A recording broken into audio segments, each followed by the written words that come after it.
Merci Seigneur. Il est dit dans Jean chapitre 6, à partir du verset 66, je vais remonter plus haut pour qu'on comprenne un tout petit peu. Le titre de ce passage, c'est « Épreuve de la consécration des disciples ». C'est intitulé « Épreuve de la consécration des disciples ». Quand Dieu veut nous amener plus loin, on passe une épreuve. Comme quand nous voulons passer en classe supérieure, nous passons des épreuves. Et il est dit dans ce passage, donc Jean chapitre 6, à partir du verset 60, il est dit « Plusieurs de ses disciples, après l'avoir entendu dire, cette parole est dure, qui peut l'écouter ?» Ah oui, des fois Jésus, quand il prêche, la parole peut être dure. Nous ne voulons pas de ce Jésus qui nous est prêché où c'est toujours « Oh ben Dieu va te bénir, ça va être, tu es beau, tu es... » Vous voyez, des fois la parole de Dieu va être dure. Et c'était dur pour eux. Il est dit, plusieurs qui l'entendirent dire « Cette parole est dure, mais qui peut l'écouter ?» Notre chair ne peut pas écouter la parole de Dieu. Mais c'est l'Esprit de Dieu en nous qui nous donne d'accepter de vivre cette parole. Et il dit, Jésus, sachant en lui-même que ses disciples murmuraient à ce sujet, leur dit, cela vous scandalise-t-il? Et si vous voyez le Fils de l'homme monter où il était auparavant, c'est l'Esprit qui vivifie, la chair ne sert à rien. Vous voyez, ils recevaient la parole selon la chair, et Jésus leur dit, c'est l'Esprit qui vivifie. Si vous la recevez selon la chair, vous la trouverez dure. Et il continue, il dit, les paroles que je vous ai dites sont esprit et vie. Mais il en est parmi vous quelques-uns qui ne croient point. La Bible rajoute, car Jésus savait dès le commencement qui étaient ceux qui ne croyaient pas en lui et qui était celui qui le livrerait. Et il ajouta, c'est pourquoi je vous ai dit que nul ne peut venir à moi si cela ne lui a été donné par le Père. Verset 66, c'est ce que je voulais partager. Dès ce moment, plusieurs de ses disciples se retirèrent et n'allaient plus avec lui.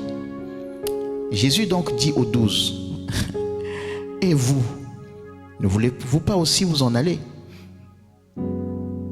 Simon-Pierre lui répondit, Seigneur, à qui irions-nous?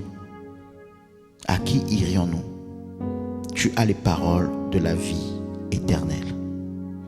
Et nous avons cru, et nous avons connu que tu es le Christ, le Saint de Dieu. Amen.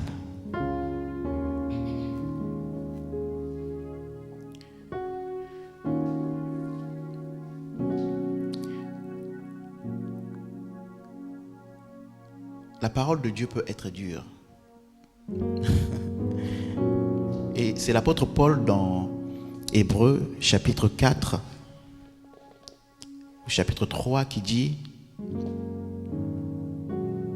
non pardon, c'est au chapitre 5. L'apôtre Paul est en train de dire que la nourriture solide c'est pour les adultes. Pour les enfants c'est encore le lait. La nourriture dure c'est pour les adultes. Donc les os, vous allez broyer les os, vous allez manger de la chair comme hier soir, hein, du tabac. Vous allez mastiquer, ça c'est pas pour les bébés. C'est pas pour cœur dit ça. Amen, hein? Et donc, quand on passe à un stade d'adulte, on reçoit une parole qui correspond au stade d'adulte, qui peut être dure. Et quand on reçoit cette parole, on peut soit l'accepter, soit ne pas l'accepter comme les disciples. Certains ont dit, mais c'est trop dur, qui peut l'écouter? Ce que nous recevions hier, c'était bien, on écoutait. Ce que nous recevions hier comme nourriture, c'était bien, ça nous faisait du bien. Mais là, à ce niveau-ci, cette épreuve de consécration, ça va trop loin pour moi. Et je ne peux pas l'écouter. Mais il y a des hommes qui disent, Seigneur, à qui irions-nous? Tu as les paroles de la vie éternelle. Pourquoi ils suivaient Jésus? Pas pour les biens, mais pour la vie éternelle. C'est important de savoir pourquoi je suis Jésus. Parce que si je sais pourquoi je suis Jésus, alors rien ne pourra me détourner de sa présence. Si je suis Jésus pour la vie éternelle, alors les paroles qui peuvent paraître dures, mais en fait je vais réaliser que ces paroles m'amènent à un autre stade de consécration avec Dieu. Alléluia. Est-ce que vous connaissez Mephibosheth dans la Bible? Quelqu'un connaît Mephibosheth? Est-ce que quelqu'un connaît Jonathan dans la Bible? Jonathan, c'était qui?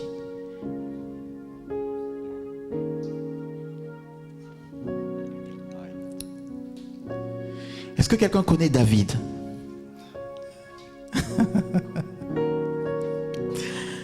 Et David avait un ami de confiance. Qui s'en souvient? Comment il s'appelait? Jonathan. C'est pas ça? Qui était fils de Saül. Amen. Hein? Et Jonathan avait fait une alliance avec David. Et David avait fait des promesses à Jonathan. Quand Jonathan est mort sur le champ de bataille avec son père, Saül, donc quand on changeait de dynastie à l'époque, il fallait exterminer tous les enfants du roi précédent pour éviter qu'il y ait un héritier du trône. Et donc toute la famille de Saül avait été poursuivie par des gens de David.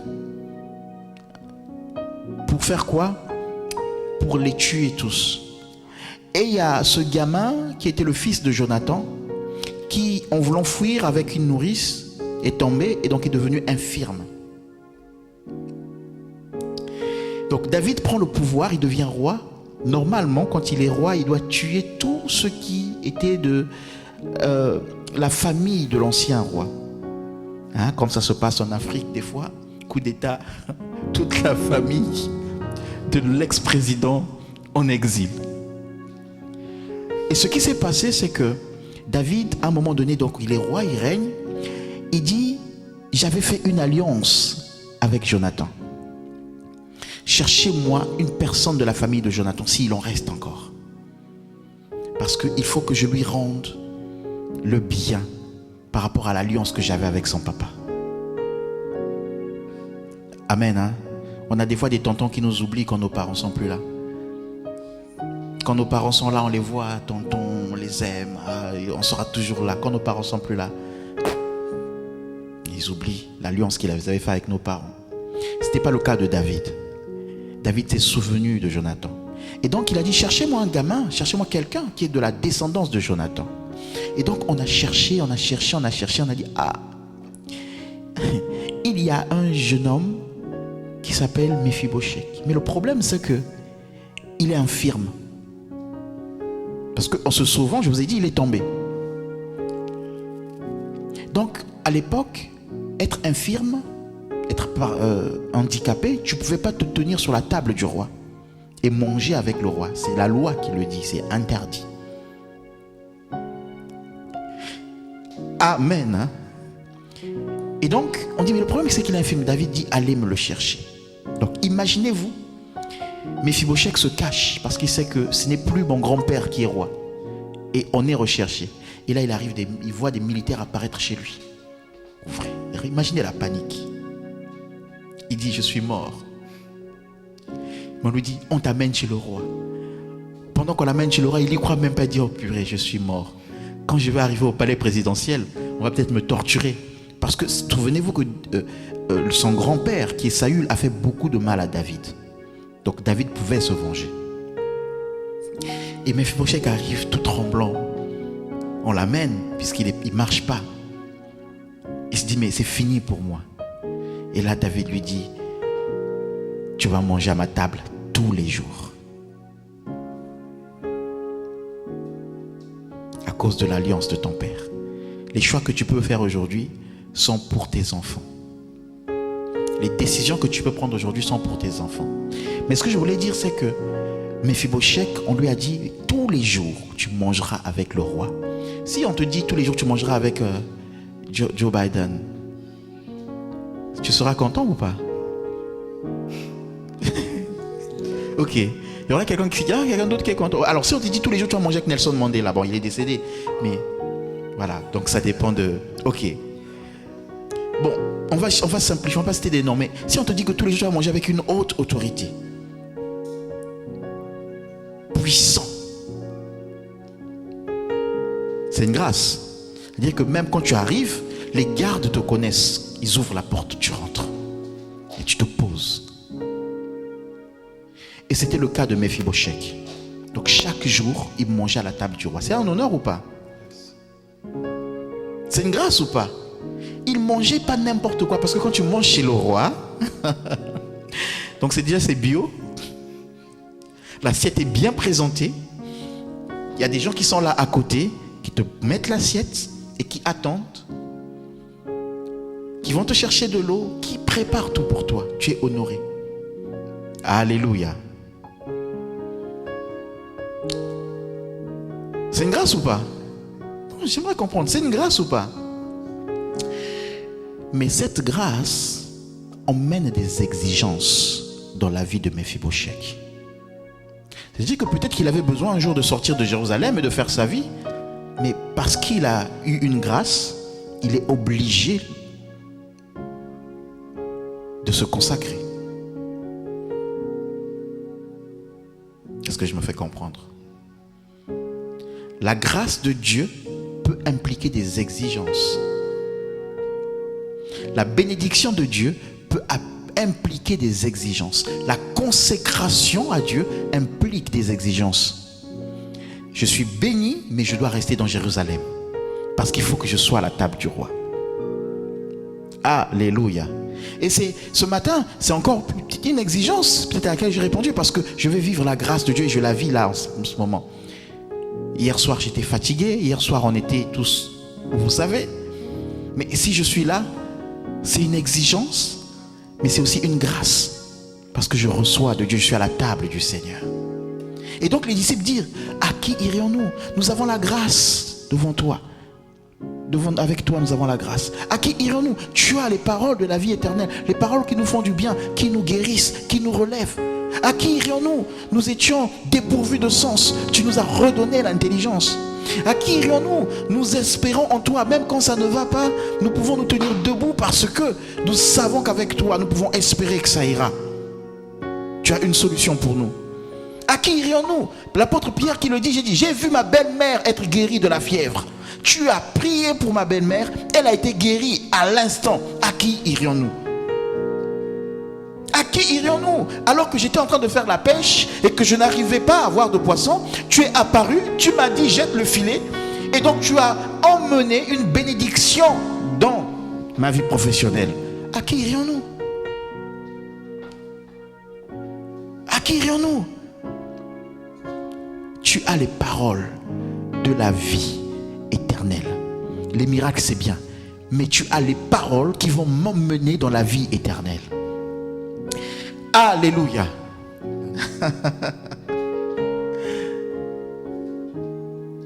Alors ce matin, j'aimerais vraiment que quand nous allons chanter, parler à Dieu, l'adorer, le louer dans toute simplicité, toute liberté, et ben que dans ton esprit te dise, Seigneur, mais à qui irais-je? Je ne sais pas si tu l'as expérimenté, mais à qui irais-je, Seigneur? À qui irais-je? À qui irais-je?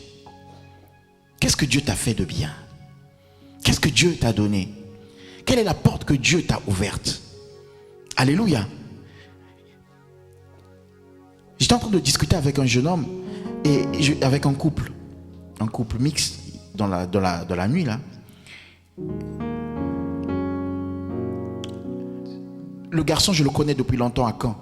Il est à Caen, voilà. Et je leur dis, mais est-ce que vous réalisez que Jésus est venu pour que vous ayez la vie éternelle? Ce que vous vivez là, c'est bien. Mais vous voyez, on vient de fêter l'anniversaire. On vient de fêter l'anniversaire. Tout le monde a chanté joyeux anniversaire, on est d'accord. Mais je leur dis, mais chaque fois que tu dis joyeux anniversaire, il y a deux choses qu'il faut retenir. C'est que, un, il y a le souffle de vie que tu as reçu, donc tu remercies le Seigneur. Mais la deuxième chose, c'est que l'anniversaire t'approche de ta mort. Chaque fois que tu fêtes joyeux anniversaire, tu es en train de t'approcher de la mort. Ah oui, parce que oui, c'est vrai que on s'approche des 80 ans. Je dis non, même pas une question de 80 ans. Tu t'approches peut-être de tes 16 ans. Et peut-être que c'est à 16 ans que tu vas partir. Mais pour nous croyants, c'est pas une mauvaise nouvelle. C'est une mauvaise nouvelle parce qu'on est humain et que c'est triste. Mais on retrouve le Père, la vie éternelle. Et je disais, donc c'est important de faire le choix maintenant de préparer ce voyage parce que vous ne pourrez pas le louper, ce voyage. Tu peux louper le train, tu peux louper l'avion, mais ce voyage-là, tu ne le louperas pas. Alors prépare-le bien. Préparez-le bien. Et nous avons la grâce d'avoir rencontré Jésus et préparer ce voyage. À qui irions-nous? Tu as les paroles de la vie éternelle. L'apôtre Pierre n'est pas en train de regarder la vie terrestre. Il vise la vie éternelle. Alléluia. Alors, vraiment, je prie pour que ces instants soient des instants où tu vas dire, Seigneur, à qui irai-je? Tu as les paroles de la vie éternelle. Le monde passe, ma vie passe, ce que je fais aujourd'hui passe, mais la vie éternelle demeure.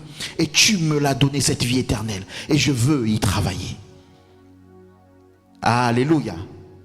Donc, vraiment, ce matin, c'est un culte où nous regardons la vie avec Dieu. Et nous voulons l'adorer.